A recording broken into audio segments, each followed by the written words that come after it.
sudah tujuan kita pada malam hari ini adalah merayakan Maulid. Dan saya oleh membawa acara tadi dimohon untuk memberikan sedikit mau'izatul hasanah. Saya akan menyampaikan dua hal. Yang pertama terkait dengan Maulid itu sendiri, kemudian yang kedua terkait dengan organisasi kita pada Rasul. Sahabat-sahabat yang berbahagia, mohon diperhatikan karena niat kita malam hari ini adalah niat ngaji, niat ngambil syafaat dari Rasulullah, biar ada pencerahan, ada ilmu yang dibawa. Kita melaksanakan Maulid Nabi Muhammad SAW.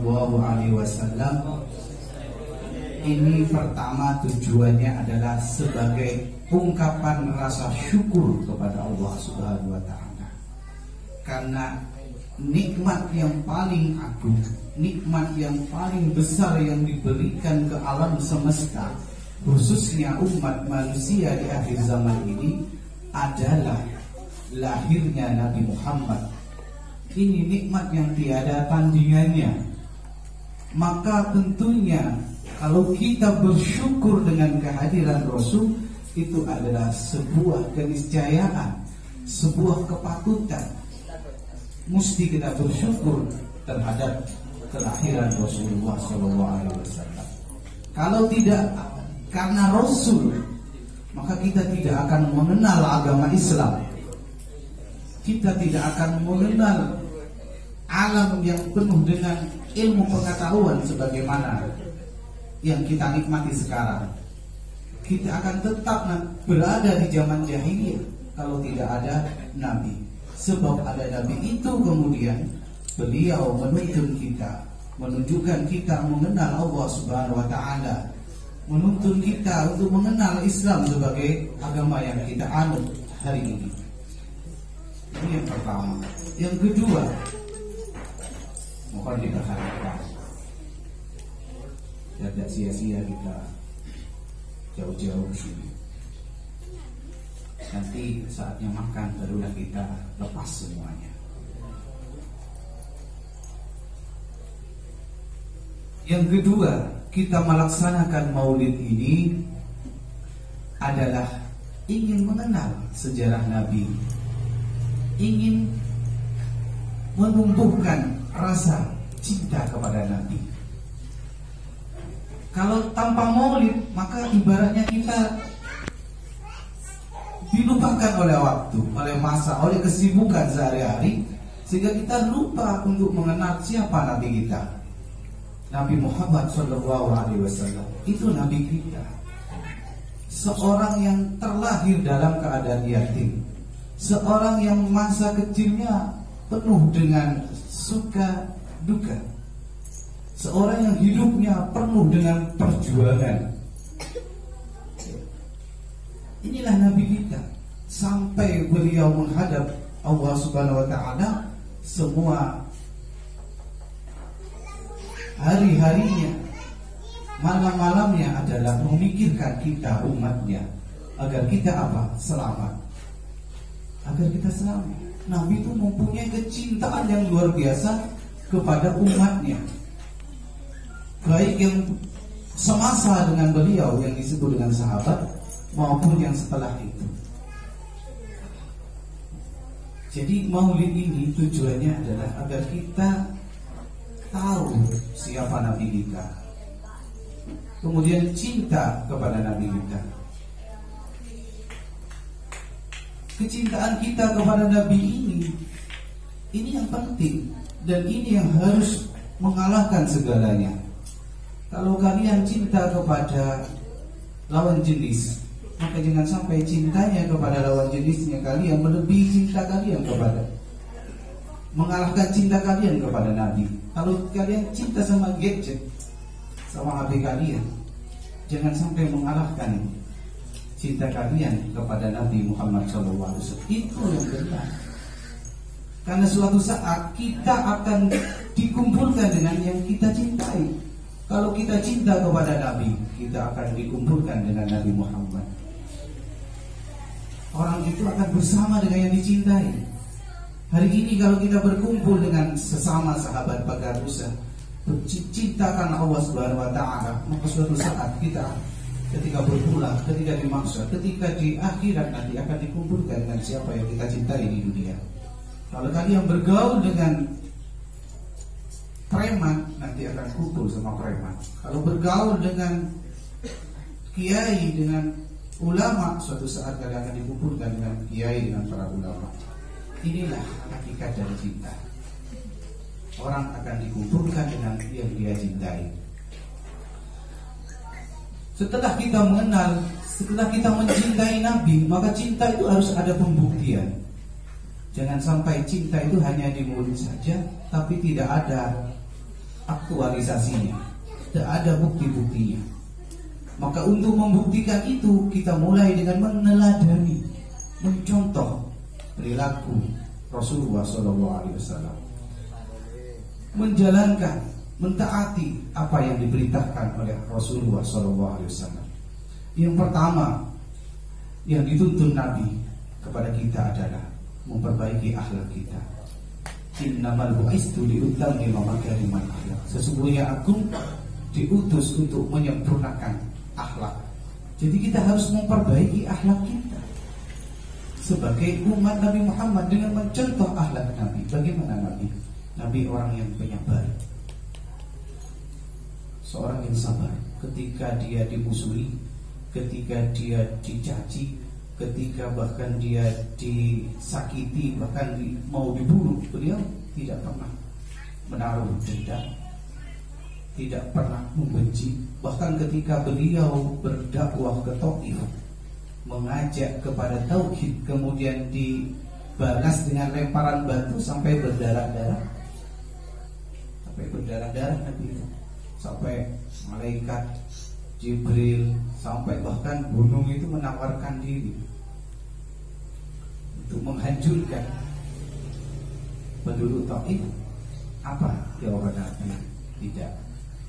Nabi hanya berdoa, ampunilah kaumku, sesungguhnya mereka tidak mengerti, berilah mereka petunjuk.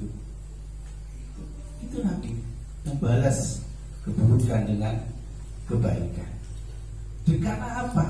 Boleh jadi hari ini mereka membenci, tapi suatu saat akan berbalik, mengikuti dan mencintai. Boleh jadi orang tuanya tidak mau, mungkin anak turunannya nanti mau meluk Islam. Karena kesabaran Nabi, karena akhlak Nabi yang mulia ini, musuh-musuh Nabi yang awalnya ingin membunuh Nabi, seperti Umar bin Khattab datang dengan pedangnya, berbalik malah menjadi sahabat Nabi. Khalid bin Walid yang berperang ketika perang Uhud memerangi Nabi, tapi kemudian berbalik menjadi sahabat Nabi. Abu Sufyan yang bertahun-tahun bermusuhan dengan kaum muslimin, pada akhirnya kemudian masuk Islam menjadi sahabat Nabi. Inilah Nabi, dan ini yang kita teladani. Kalau dalam konteks kita sebagai pagar Nusa, di dalam pagar Nusa ini kita sebut istilahnya sahabat. Jadi yang menjadi pelatih itu sebutannya adalah sahabat. Mencontoh atau tabarukan dengan istilah yang dipakai Nabi ketika memanggil rekan-rekannya, memanggil kaum muslimin pada waktu itu dengan sebutan sahabat. Nah, kalau kita sudah menganggap teman-teman kita sebagai sahabat, maka kita harus sungguh-sungguh, harus cocok antara kata-kata kita dengan perbuatan kita. Sahabat itu harus ditempatkan di hati, harus disayangi. Ya. Jangan kemudian mudah mengeluarkan dia dari hati kita. Orang yang bersahabat, orang yang bergaul, pasti ada sukacitanya, pasti banyak kebaikan yang diukir dari masa ke masa.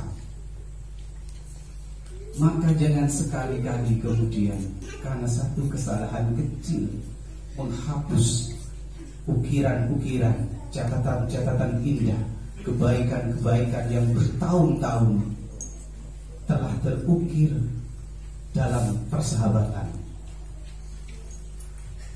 Jangan seperti ibaratnya air satu belaga, air satu timbal, itu kemudian menjadi tidak ada manfaatnya atau bahkan mau berbahaya ketika kejatuhan satu tetes racun. Artinya apa? Kita bersahabat lama sekali, kemudian jangan karena satu kesalahpahaman kemudian merusak kebaikan-kebaikan yang sudah kita jalin selama kita. Itu jangan sekali-kali kemudian dirusak oleh satu kesalahan yang kecil. Oleh karenanya di sini pentingnya kita berlatih menjadi seorang yang sabar, orang yang bisa mengendalikan diri, utamanya yang sudah menjelang dewasa. Kalau sudah usianya 17 tahun ke atas itu katanya tidak disebut anak-anak lagi. 17 tahun ke atas. Kalau di bawah emosi, apa yang terjadi? Emosi kemudian tukaran, bahkan bergelut. Jangan seperti itu, kan anak TK, itu anak SD. Jangan seperti itu. Coba kita pakai akal kita, pakai hati kita. Ketika kita kan sahabat kita sebagai rival, saingan dan sebagainya, jangan karena kata-kata kita yang tidak sopan menjadikan sahabat kita tersinggung dan sakit hati. Jagalah itu semua. Kita jaga kata-kata kita jaga hati kita. Ya, jangan sampai kita malam-malam tidur ada orang yang tersakiti oleh diri kita, kemudian mendoakan jelek kepada kita. Melihat mereka malam-malam, misalnya Idrus, tanpa sepengetahuan Kang Imron mendoakan, ya Allah mudahkanlah rezeki sahabat saya Kang Imron, berikanlah kesehatan, keselamatan. Ini namanya doa fi dhahril ghaib, doa yang tidak kelihatan, dan doa yang seperti ini yang mustajab.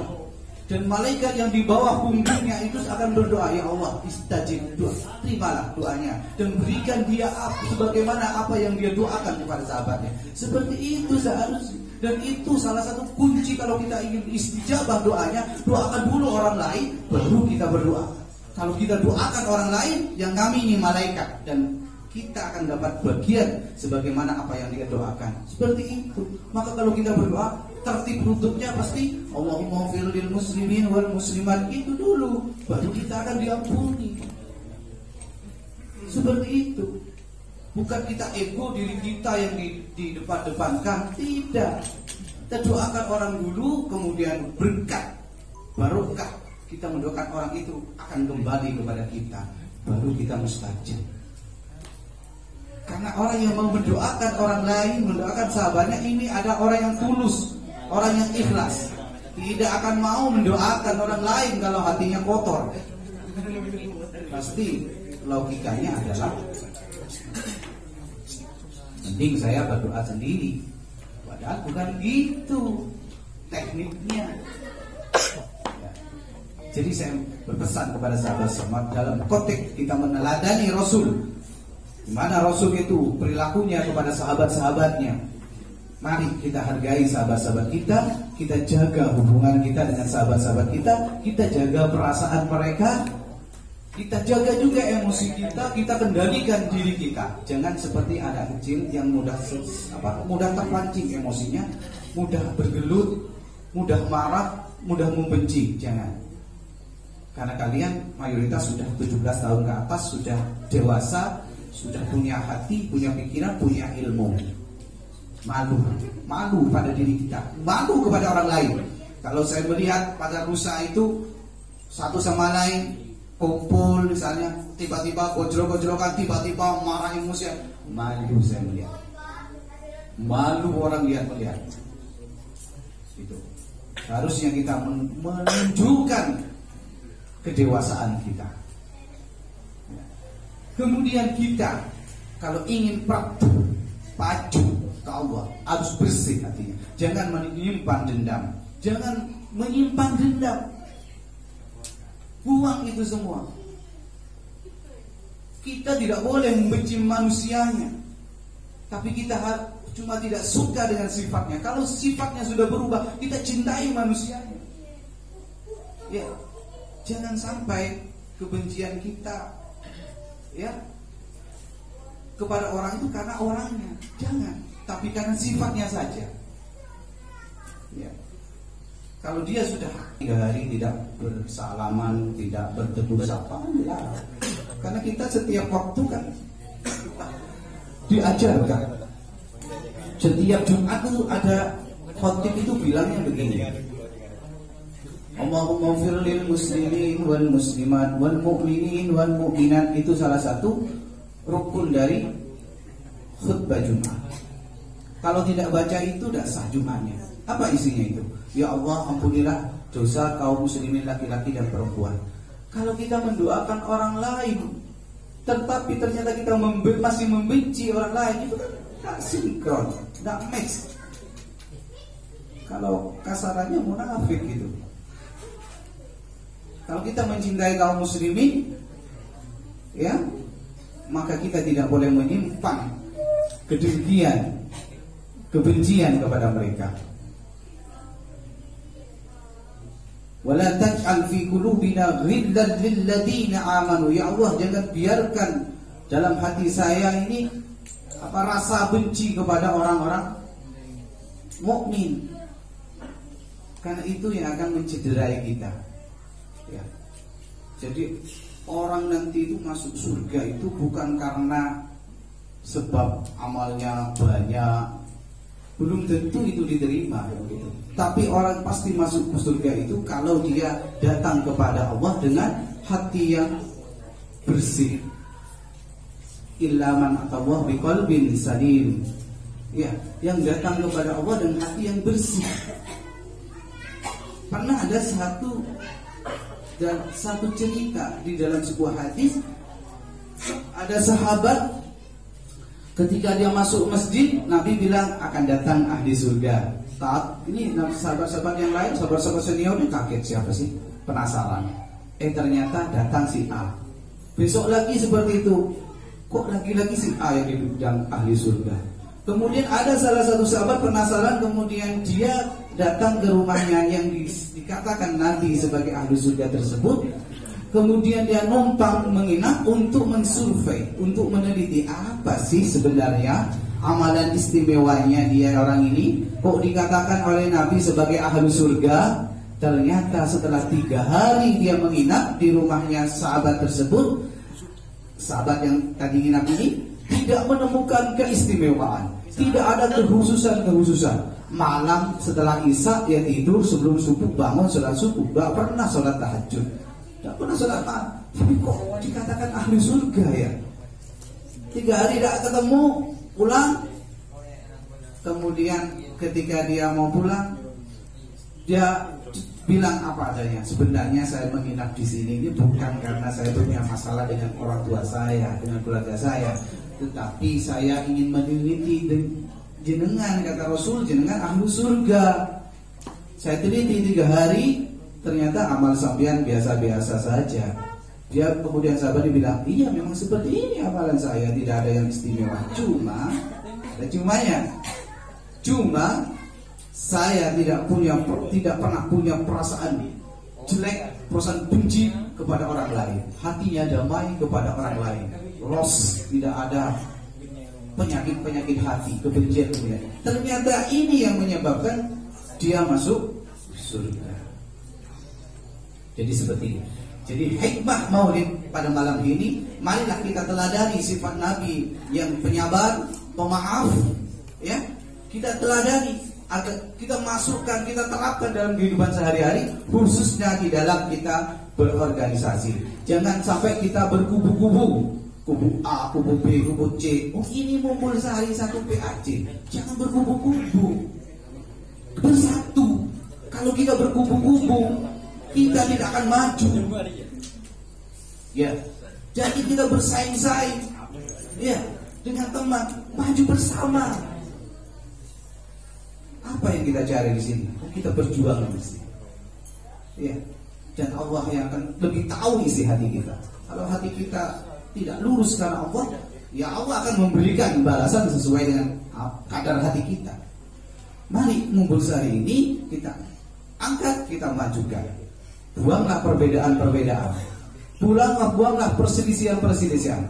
Jangan berselisih antar teman. Jangan bermusuh-musuhan. Saya kalau bingung kata saya. Katanya jangan ikut si A. Kalau ikut si A, si B mau keluar.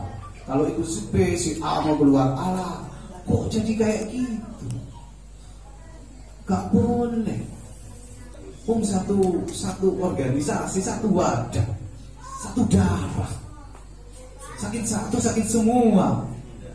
Kalau kayak gitu tuh sakit satu ditertawain namanya satu, ya wes biar hancur sekalian itu gitu. Kalau hancur hilang dia, saingan saya sudah hilang. Tidak boleh. Mumpul utara, mumpul selatan, mumpul barat, mumpul timur, gak boleh kayak gitu. Ya, kalau dia panitianya saya tidak ikut.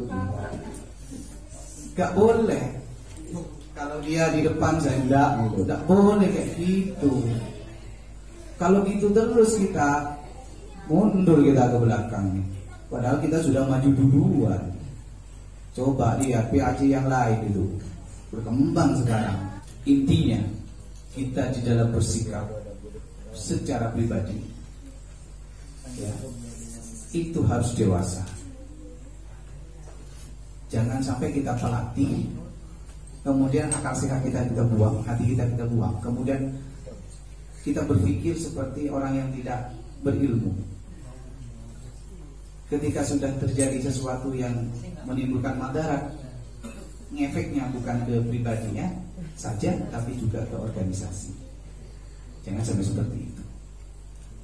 Saya yakin kalian paham apa yang saya maksud.